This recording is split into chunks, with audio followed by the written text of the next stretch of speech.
Assalamualaikum warahmatullahi wabarakatuh. Perkenalkan, saya Anis Nur Anissa, calon guru penggerak Angkatan 11 Kabupaten Ngawi. Saya didampingi oleh Ibu Wilujeng Rina Astuti sebagai fasilitator dan Ibu Wantea Pramedia Astuti sebagai pengajar praktik. Dalam video kali ini, saya akan memaparkan jurnal refleksi Dwi Mingguan 5, modul 2.1, belajar untuk memenuhi kebutuhan belajar murid. Dalam jurnal ini menggunakan model refleksi 4P, yaitu peristiwa, perasaan, pembelajaran, dan penerapan. Peristiwa, kegiatan mulai dari diri. Kegiatan ini dimulai tanggal 20 Agustus 2024. Dalam kegiatan ini, saya melakukan refleksi individu dengan membayangkan kelas saya saat ini dengan segala keragaman murid-murid serta menjawab pertanyaan pemantik. Kegiatan selanjutnya adalah eksplorasi konsep yang dilakukan tanggal 21 sampai 22 Agustus 2024. Eksplorasi konsep mandiri. Pertama, menjelaskan apa konsekuensi dari keragaman murid-murid yang ada di kelas. Kedua, menunjukkan pemahaman tentang yang dimaksud dengan pembelajaran berdiferensiasi. Yang ketiga, menjelaskan bagaimana cara mengetahui kebutuhan belajar murid. Selanjutnya, di forum diskusi. Yang pertama, menganalisis penerapan diferensiasi konten, diferensiasi proses, dan diferensiasi produk. Yang kedua, menyimpulkan apa yang dimaksud dengan pembelajaran berdiferensiasi. Selanjutnya, ruang kolaborasi.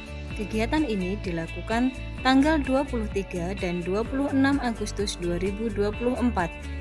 Kegiatan yang dilakukan pertama, melakukan refleksi kolaboratif untuk menganalisis implementasi pembelajaran berdiferensiasi. Kedua, menganalisis implementasi pembelajaran berdiferensiasi untuk satu materi yang telah dipilih.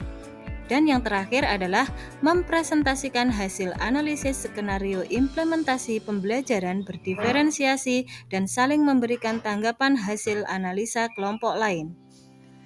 Selanjutnya, demonstrasi kontekstual yang dilakukan tanggal 27 sampai 28 Agustus 2024. Dalam kegiatan ini, kegiatan yang dilakukan adalah membuat rencana pembelajaran untuk salah satu mata pelajaran atau sesi pembelajaran dalam konteks pembelajaran daring atau luring.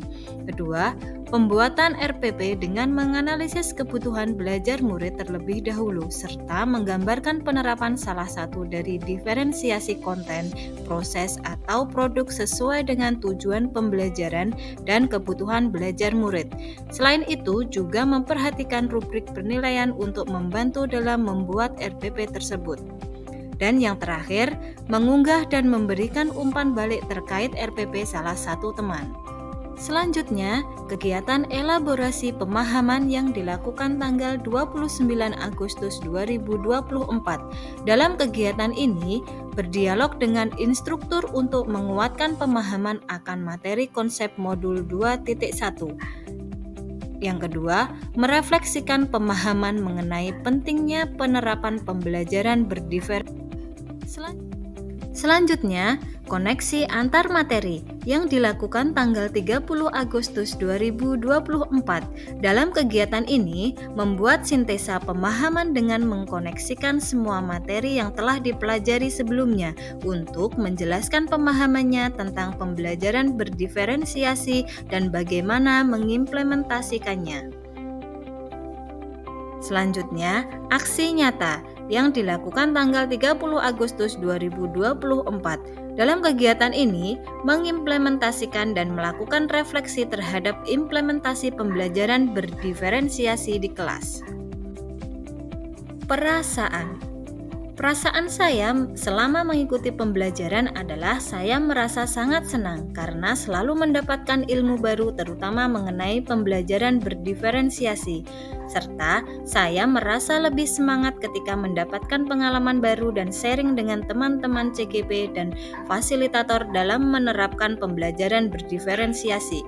Selain itu, hal yang paling berkesan dalam pembelajaran ini adalah ketika menyusun RPP, di mana saya menelaah skenario pembelajaran di tingkat SD, sehingga saya dapat mengetahui kebutuhan murid saya di kelas. Pembelajaran. Pertama, saya lebih memahami tentang pembelajaran berdiferensiasi dari diferensiasi konten, proses, dan produk, serta langkah yang harus dilakukan ketika menerapkan pembelajaran berdiferensiasi. Yang kedua, saya mengetahui bahwa murid memiliki keunikan masing-masing, mulai dari pengetahuan, cara belajar, gaya belajar, sikap keinginan, dan sebagainya, sehingga saya harus mampu mempelajari profil belajar murid agar mengetahui kebutuhan belajar murid.